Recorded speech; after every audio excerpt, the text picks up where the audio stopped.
Хай. За дахин сайн байцгаана уу?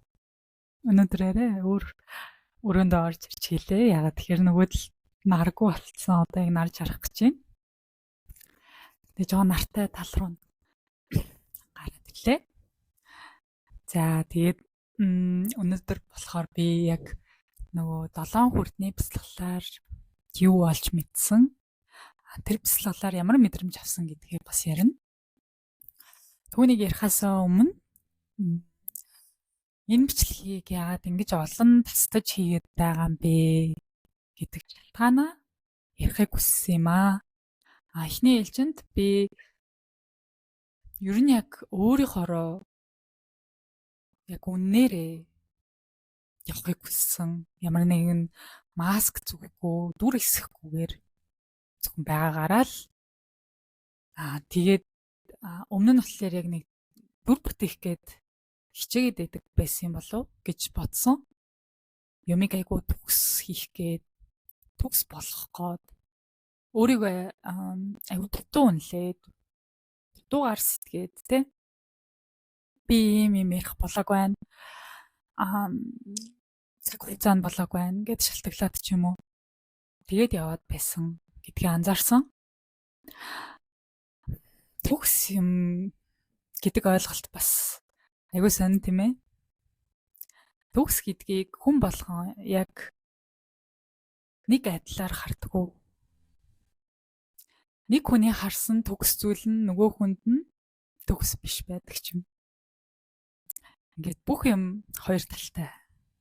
Нөгөө заавал ийм байх ёстой, тийм байх ёстой гэсэн үг биш болоо явчихж байгаа юм тийм ээ. Зааж гар. Тийм байх албагүй. Тийм учраас өөртөө шалтгаалаад байлгүйгээр өөрийнхөө хийхийг хүсэж байгаа зүйлээ зүгээр багаарч болтугай эхлүүлээд үзье гэж шийдсэн байгаа. Ер нь бол бас 1 2 3 гэл одоо оруулсан дугаар болгоно нь уялдаа холбоотой, дараалалтай байхыг хичээсэн. Нэг дор олон мэдээллийг авчгаар эхнийхээгаа гүйцэлдүүлж чадаагүй эсвэл хийж чадаагүй байхдаа дахин ингээд өөр мэдээлэл аваад ахаар нөгөө мэдээлэл маань ингээ мартагдчихдаг тий. Тийм учраас багаар л мэдээлэл аваасаа гэсэн үүднээс ер нь бол хувааж хийж байгаа. Мөн яг татны хүнтэйгээ ярьж байгаа мэдрэмж төрүүлэхийн тулд албан ёсоор ингэж бэлдээд ч юм уу албаны үг хэллэг оруулаад ингэж явахыг хүсээгүй. Зүгээр яг урсгалаараа ер нь л ярихыг хичээж байгаа. Мөн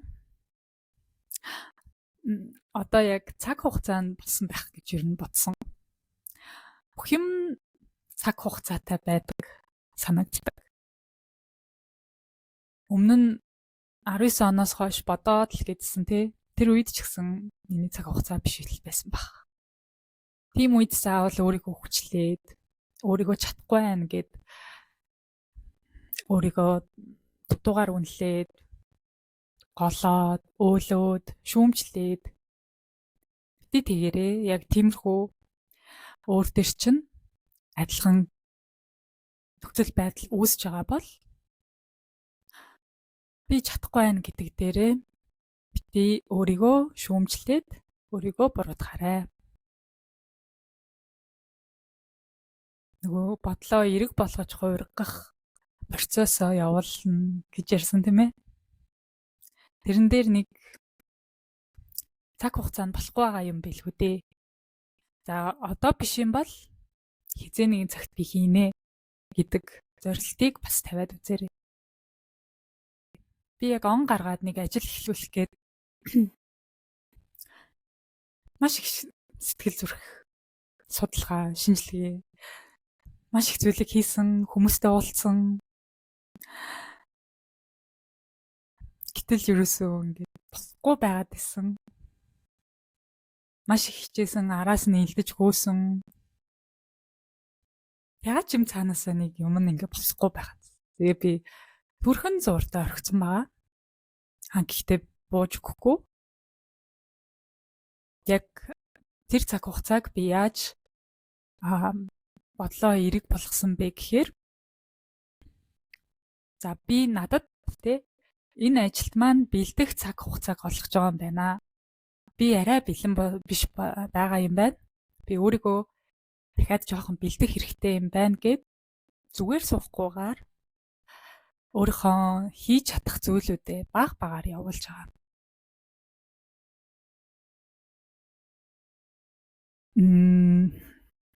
Бас ингээд айгу удаан яриад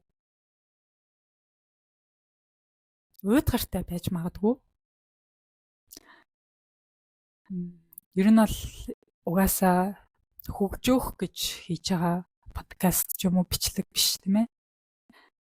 Зөвхөн бие бинийгээ дэмжих, бие биендээ урам хайрлах, ийм ситуашн, ийм нөхцөл байдлыг ингэж болно, ийм арга зам байдаг юм бэлээ гэж хуваалцах зорилгоор нээсэн байгаа.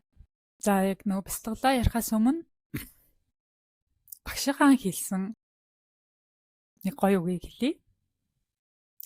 Тэр юу байсан гэхээр багш маань ингээд та эдтэй хүүхдүүдийгээ яаж хайрладаг шиг өөрсдийгөө яг тэгж хайрлах ёстой. Тэг хэрэгтэй. Өөртөө өөрийнхөө эцэг эхэнд болж явах шаардлагатай. Одоо тэгж явахыг хичээгээрэй. Чи өөрийнхөө эцэг эхэн шүү гэж хэлжсэн үгнээс надад айгу гоё санагдсан. Би тэд өөрсдөндөө угаасаа айгу хатуу хандах гэдэг штеп. Хүүхдтэй яг тэгж хатуурхаж чаддгүй тийм ээ. Тэгэхээр яг өөрийнхөө бусад хүмүүст гаргаж чадахгүй зан чанараа өөртөө гаргах гэдэг. Тэрийгээ балеройл гэдэг байгаа тийм ээ. За тэгээд нөгөө бяцлаглаасаа ярээ одоо. Хідэн бичлэг дамнуулаад бүр замхарсан юм болголоо. Ямар ч байсан ер нь бол бяцлаглалын талаар яриад дуусахгүй. Гэхдээ энэ хідэн ярьсан юм маань бас дөнгөж эхэлж байгаа хүмүүст тусдын болно гэдэгт маш их найдаж байгаа. За 7 үрдний бяцлал бол бидний бяцлаглалын ангийн хамгийн ихний бяцлал байсан. Ямар ч хүлээлт бол байгаагүй. Угаасаа юу болохыг нь сайн мэдэхгүй, ойлгохгүй. Юу хүлээхээ мэдэхгүй байсан гэх юм уу? За тэгээд тэр маань ингээ босож зогсоод Оошо багшийн 7 үрдний чакраны тийм бяцлаглалын аян дээр хийгдсэн Оошо багшийн тийм бяцлал юм бэлээ. Босож зогсож хийдэг. Хүрд болгон дээр анхаарад доороосоо за би одоо энэ талд энэ нэр гоё орон зай. Энэ талд яг 7 хүртний зургийг оруулчих. Бид бүгдэд 7 хүрт байдаг. За тэгээ доороосоо эхлээд үндэс хүрт, үрчгүн хүрт, наран сүлжээ хүрт, зүрхэн хүрт, хоолон хүрт, мэлми хүрт, титэм хүрт гэдэг ийм 7 хүрт байгаа. За тэгээ хүрт болгон дээр анхаарад амаараа ингээд амьсгаа авдаг. Хамраараа юусаа амаараа аваад амаараа гаргадаг тийм. Бүгдээрээ бүр ингээд ам хатах юм болоо гэж бодсон чи ерөөсөө тиймэрхүү зүйл болж болоогүй. Айгу хурдан өнгөрөөд дууссан. 1 цагийн урттай үргэлжилдэг. Тэр ая маань болохоор 15 минутаар 3 цикл явдаг тийм бяцлал байсан. За тэгээ хамгийн доотлын үндэс хүртээсээ эхлээд ерөнхийдөө ингээд эхний бяцлал эхний 15 минут эхэлсэн. Эхний 15 минутан дээр за үнэхээр би яг нөгөө шүүмжлэх сэтгэлгээгээр хандсан. Яваа бараг те юугаа хийгээд байна. Энд ч юу болоод байна гэл хүрд болгон дээр ингээд жоохон шейк хийж гараараа ингээд шейк хийж ингээд зогсдог. Тэр хүрд болгон дээр уг ингээд анхаарад явах хэрэгтэй те. Тэгээ яг ингээд доороос эхлээл ингээд шейк хийгээл ингээд жоохон хөдөлгөөнтэй юм. Тэгээд амаараа амьсгалцсан тий ингээд яг гаднаас харах юм бол галзуу хүн шиг харагдаж байгаа байхгүй юу? Ямар ч бол эрүүл босол харагдахаар байсан.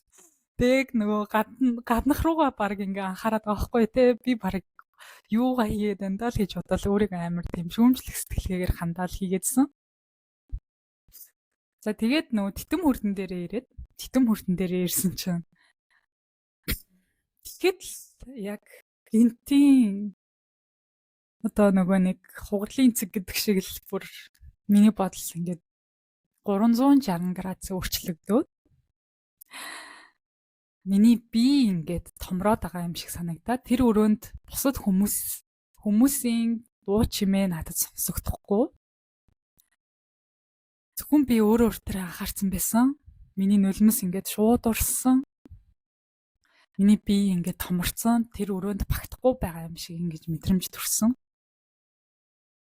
Миний нулимс урссан шалтгаан нь юу байсан гэхээр тэрний өмнөх хэдэн өдөр би өөртөө маш хатуу хандсан байсан. Тэр дээрээ тэмдэглэл дээрээ ингээд өөрийгөө ингээд баг хараачихсан тий. Өөрийгөө айгүй муухай үгээр хэлчихсэн. Жохон даун тийм сэтгэл зүйтэй байсан. Яа яг гаргаалж. Хүн болгон яг ийм зүйл туулдаг те. Гаднаа бүгд тэр амир хөөрхөн жаргалтай харагдаж байгаа ч гэсэн. Би амар амархан уйлдаг хүн шүү. Ер нь бол амар emotional. За зүгээрээ гэхдээ ерөнхийдөө алт гэснэ. За тэгээд тийм нөгөө нэг өөрийгөө муухагаар ботцсон байсан хүн чинь би ямар том юм бэ? Би үнэхээр агуу юм бэ штэ. Яг нөгөө өөрийгөө тэгж ботсон өөртөө гимшээд маш их уйлсан. Бүр маш их уйлсан. Одоо титэм хүрдэн дээр ирсэн тэр аяыг дуустал ерөнхийдөө уйлаад тэгтээ за би тэгвэл 7 хүртээ маш их хайрлах ёстой юм биш үү? Энэ бяцлаглыг хийхдээ бүгдийг гоё хайрлж хийх ёстой юм байна гэдгээ эхний циклийн 15 минут өнгөрөхөд дуусахад ойлгосон. За тэгээ хоёр дахь цикл нь буюу хоёр дахь давтамж нь эхэлстэй. Дахиад доороосоо. За дахиад доороосоо ингээл явж исэн. Одоо үндэс хүрд, үржгүй хүрд гээл те. Энэ болгон дээрээ айгүй хайрлж анхаарч ихийг хичээсэн. Гэхдээ би яг үндэс хүрдэн дээрээ юу бодохоо сайн мэдээгүй тухайд надад тийм ойлголт бол байгаагүй. Тэгтэл ингээд өөрийгөө хайрлах мэдрэмж айгүй төрөөдсөн. Үржгүй хүрдэн дээрээ болонгууд те ингээд бас ингээ 2 хүүхд төрүүлсэн штэ гэж боддог ч юм уу ингээл тэр хүрдээ ч гэсэн айгүй гоё хайрлан гэж хийж байгаа байхгүй юу. За тэгээд наран сүлжээ хүрдэн дээр ирсэн. Наран сүлжээ хүрдэн дээр ирэхэд яг угаасаа ингээд 2 дахь цикл дээрээ бол ингээд эхний циклийн титэм хүрдэн дээр ирэхэд ингээд төвлөрсөн бяцлал маань нөлөөлөд эхэлж байгаа штэ. Тэнгүүд 2 дахьоосоо эхлээд ингээд ороос эхлээд наран сүлжээ хүрдэн дээр ирсэн чинь шар өнгийн гэрэл ингээд харагдаадсэн. Тэр гэрэл ингээд бүр одоо гидсний энэ хавьд угаасаа ингээд багтахгүй байгаа юм шиг ингээд санагдаад бүр яг тийм мэдрэмж төрөөдсөн. Миний гарт ингээд баригдахгүй байгаа юм шиг. Тэгээ би яг за яг одоо бас нөгөө хүрднийхэн талаар ойлголт юусэн байхгүй. За яг энэ одоо доороосоо 3 дахь хүрдэн шар өнгөтэй юм болов. Би одоо энэ бяцлаглыг дуусгаар шууд чеклэнэ гэд яг тэгж бодсон чинь дуусныхан дараа харахад яг шар өнгөтэй тийм хүрд байсан. Тэгэл тэрийг мэдсний дараа ч гэсэн маш их шоконд орсон л та. Вау, ингэж бас мэдрэгдэж болдог юм биш үү гэдэг тийм мэдрэмж төрсөн. За дараа нь дээшлээд ингээ зүрхэн үрдэн дээр ирэхэд одоо би өмнөх бичлэгүүд дээр хэлсэн те надад яг ингэж санагдлаа, тэгж санагдлаа гэдэг мэдрэмжээ дагаарай. Өөрийнхөө мэдрэмжийг дагаарай тий. Би хий юм бодож ийн гэж юусоо бити бодорой. Тэргээ бас ингээ ялгаж салгаад мэдээж тэгтээ яг тэр мэдрэмж бол ондоо штэ. Тэгээ зүрхэн үрдэн дээрээ ирэхэд яг надад төрсэн мэдрэмж байсан гэхээр миний зүрхэн хүрт би ингээд одоо миний сэтгэлийг өвтгсөн хүмүүст өөрийнхөө зүрхэн хүртнээс ингээд баг таслаад ингээд хуваагаад өгсөн юм биш үү гэдгийг мэдэрсэн бохгүй юу. Тэгээ би яг шууд үе юу вэ те? Яагаад ингээд хамаагүй юм намайг зовоос намайг өвтгсөн хүмүүст би ингээд өөрийнхөө зүрхэн хүртнээсээ ингээд өгсөн юм болоо гэдэг тийм мэдрэмж орж ирсэн. Тэгээд шууд за яг нөгөө бяцлаглынхаа үеэрээ те зүрхэн хүртнийхаа тэр аяныхаа үеэр би өөрийнхөө ингээд зүрхэн хүртнүүдээ энерги зүрхэн хүртнийхаа энергийг та нараас буцааж авмаар байна гэж цуглуулж байгаагаар өөрийнхөө зүрхийг бүтэн болгож байгаагаар те тэр энерги дүүргэж байгаагаар төсөөлж хийсэн. Яалчгүй тийм мэдрэмж төрсөн учраас. Тэгээд дахиад хоолон хүрдэн дээр ирсэн. Дэшегээ хоолон хүрдэн дээр ирэхэд яг энэ ярих хэрэгцээ маань байсан бохгүй юу? Йоо энэ хавь бүр үнэхээр ингээд дэлбэрэж байгаа юм шиг мэдрэмж төрчихсөн. Гэт амар ярих хэрэгцээтэй яриач тий. Яг тийм мэдрэмж бол үнэхээр төрдөг юм бэлээ. Би тэгээд тийм мэдрэмж авсан болохоор энэ бичлэгийг хийж эхлүүлж байгаа. Тэгээ угаасаа миний бодож явдаг зүйл байсан. Миний өөрийн дотроос ингээд угаасаа те ингээд ийм ямар нэгэн бичлэг хийх, подкаст хийх тийм хүсэл боломжээр байдаг байсан. Гэхдээ гоё хүнд хэрэгтэй те. Ста хуваалцъя гэсэн тийм мэдрэмжээр ингээд явдаг байсан. Тэгээд энийг эхлүүлсэн гэдэг юм аа. За ямар ч гэсэн хоолон хүрд бол тэгж мэдрэгдсэн. Тэгээ энэ аянууд маань болохоор үсрээл 15 минутанд 7 хүрд хэр чи нэг 2 минут хагастай л нэг хүрдэн дээрээ тийм багаз. Тэгэхэд тэр бол айгу уурт ингээд маш их мэдээллийг авч чадчих байгаа байхгүй юу? Надад бол айгу боломжийн тийм цаг хугацаа санагдсан. За тэгээ мэлмийн хүрдэн дээр ирсэн. Гэхдээ би яг мэлмийн хүрдэн дээр бол өөрөө яг тийм сүртэй юм бол мэдрээгүй. Тухайд мэдэрсэн зүйлээ бас яг сайн тэмдэглэж бас чадаагүй байсан. Дараа нь тэрэндээ бас амар харамссан. Тэгээ дахиад титэм хүрдэн дээр ирж байгаа тий. Тэгээ титэм хүрдэн дээр ирсэн чинь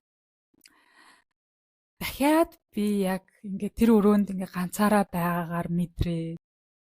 Ингээд дээшээ харахад л биенээсээ хөөрөөд ингээд гарч гаад байгаа юм шиг санагдаад. Ингээд дээшээ харахаар гэрэл харагдаад байгаа юм шиг санагдаа тий.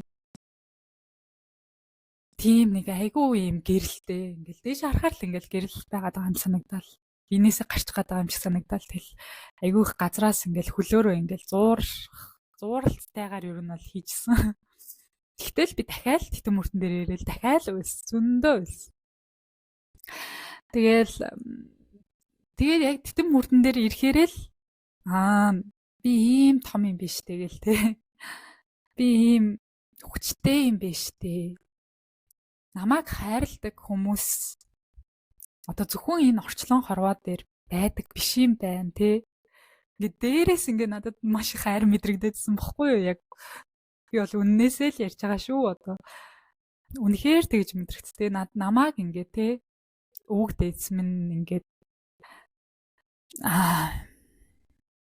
тийм хүмүүс маань намайг бас ингээ хайрладаг маш олон хүмүүс байдаг юм байна гэдэг маш их хайрыг би ингээ мэдэрсэн. Маш их. Тэгэл яг титэм хүрдэн дээр ирэхээр л ингээл маш гэрэлтэй гэгээтэй тийм л болоод. За тэгээд 3 дахь ингээ дахиад хийж эхэлж байгаа тийм. 3 дахь хийгээд эхэлсэн чинь за хамгийн их мэдрэгцнүүдээ яриадаггүй бол одоо үндэс үрчгүй хүрдэн дээр бол би яг тийм сүртэй юм бол мэдрэг байхгүй юу? зүгээр тухайн үед өөрөө хийхдээ маш их тулгаж тултал хайрлж ингэж хийсэн. Наран сүлжээ хүртээ маань нөгөө шар өнгө маань бол бүр ийм бараг ийм хэмжээний болоод ийм том болоод байгаа ч юм шиг яг тэгж санагдаж айгу угаасаа ийм том гэрэл ингээд багтахгүй байгаад исэн. За тэгээд дээшээ зүрхүү үрдэн дээр ирсэн чинь л миний гар мар ингээл айгу сонирм. Одоо яг энэ хэсэг дээр ингээ нөгөө дахиад шейк хийж байгаа шүү дээ. Тэгэхэд ингээ шейк хийж хөдөлгөж чадхааргүй. Тэгээ ингээд гар бол яг иймэрхүү байралтай байгаа. Тэгсэн чинь яг ингээд одоо гарын ингээд дундуур маш хүчтэй энерги ингээд гүүгээд байгаа нь мэдрэгдээд ингээд энэ хоёр гараар ингээл амар их тийм энерги ингээд гүүгээд байгаа нь мэдрэгдээд гар ингээд дээшээ болж чадахгүй хүндрээдсэн. Тэгээд тэр үед л би яг oh my god надад яг юу тохиолдоод байна гэд бүр яг тэгж бодсон. Тэгэд энерги ингэж нөгөө Нарутогийн баг чакра энтер гэж байдэн штэ тий ингээл Расенган энтер гэл юу баг тийм л юм төсөөлөж байгаа байхгүй юу ингээд надад чакра баг ийм байд юм байна энергийн хүч ийм байд юм бахтаа гэл. Гэхдээ би өөртөө юу тохиолдоод байгаагаа үнэхээр ойлгоогүй. Гэхдээ миний энерги бол сайжирсан гэдгээ бол ингээд ойлгосон. Одоо энэний талаар бас мэддэг хүн байвал надтай ингээ холбогдоор юм. Би одоо ч тийм амар сүртэй ингээд тайллыг нь бол мэдгүй байна. Яг ийм юм туулсан. Ийм юм туулах боломжтой юм бэлээ гэдгийг хэлээд байгаа тий. Тэгээд ямар ч хэсэн гараач дийлэхгүй би нөгөө ингээ дээшээ одоо хоолон хүрт мэлмийн үр титэм хүрт ингээ гараа дээшээ ингээ явах хэрэгтэй байхгүй. Тэгээд тэгсэн чинь тэгж чадаагүй шууд ингээд миний гар шууд доошоо ингээд хүчээр ингээд буусан. Би яг нэг юм саяны за ямар ч зэн зургийг оруулчих зүгээр л хүн яг яаж зогсдог яг тэгэл зогссон байсан. Тэгээ яг энэ дээр бас ингээд маш хүнд оргоод яг энд ингээл нэг юм энерги бүр ингээд л байгаа мэдрэгдээд нэг тийм юм болсон байдаг. Тийм юм болж болдог юм бэлээ гэдгийг мэдсэн. Хоолон хүрдэн дээрээ буцаад ирэхэд яна sorry. Нөгөө зүрхүү үрдээ дуус. Зүрхүү үрдээ тэгээд яг ингээд гараа барьцсан. Би хөдөлгөж чадахгүй ингээд барьцсан байхад яг ингээд миний энэ гарын юм юугаар infinity буюу ийм хязгааргүй тэмдэг үүсэдсэн. Яг нөгөө энерги нь ингэж яваад байгаа юм шиг. Тэгээд нөгөө тухайн үед орж ирсэн мессеж чинь болохоор зүрхүү үрдэн дээр угаасаа хийжсэн тийм ээ. Тэгээд би шууд ингээл oh my god ингээд тэ хайр бол хязгааргүй юм байна. Энийг надад бас ингээ мэдрүүлж байгаа юм шиг байна. Үнэхээр юм хязгааргүй тэмдэг үсэдсэн. Орчлон орвоо хайр юу ээ. Амар сонин яг тийм байсан. Хязгааргүй. Тийм гоё эслэлтэй туулсан байгаа. Дахиад титэм хүрдэн дээр ирж дахиж өөрийгөө маш хайрсан. Тэгээд 3 цикл маань дуусаад 15 минутын турш чимээгүй бясалгал хийсэн. Суугаад доошоо ингэ суугаад тэгэхэд яг нөгөө хамгийн сүүлд титэм хүрдэн дээр ирээд дуусч байгаа. Титэм хүрд угаасаа намайг уйлалаадсэн шүү дээ. Тэгээ яг нөгөө титэм хүрд маань дуусаад миний нулимс урсаар л байсан.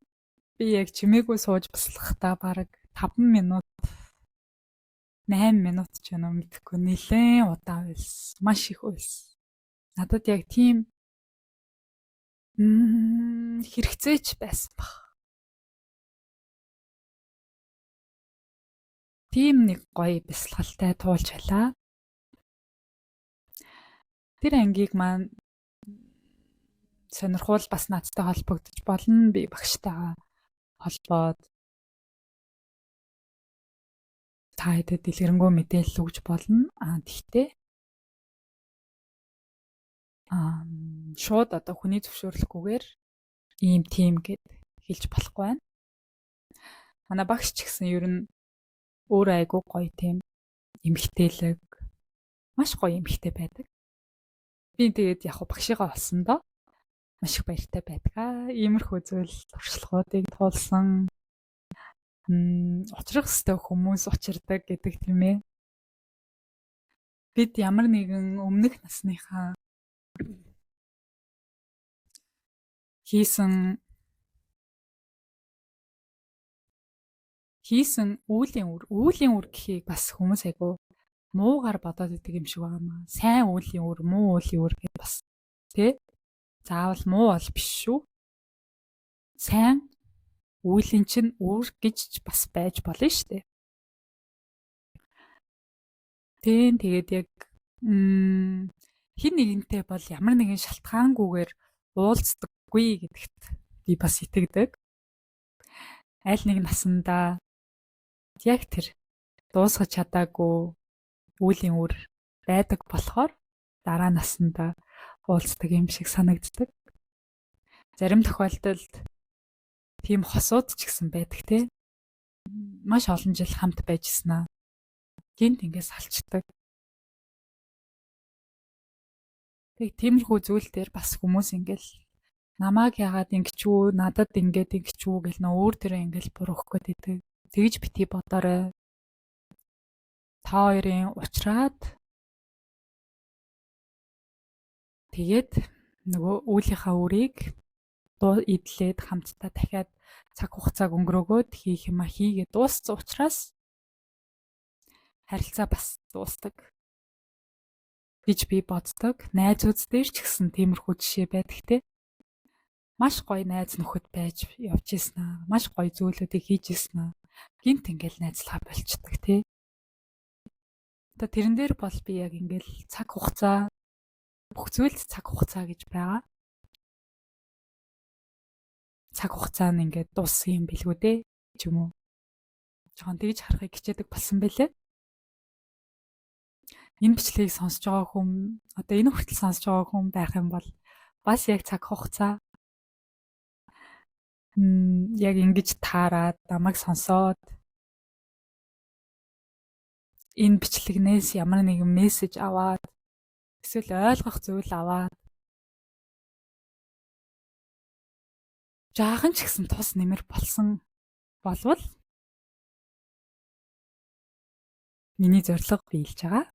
Тэгэд энэ нь бас чиний цаг хугацаа болсон гэсэн энэ мессежийг ойлгох. Яг тийм нөгөө өөр дээрээ хүндрүүлж тусахгүйгээр зарим зүйлийг гоё ингээл эргээр бодоод өнгөрөөчдөг бол өөрт илүү хөнгөн тайван тухтай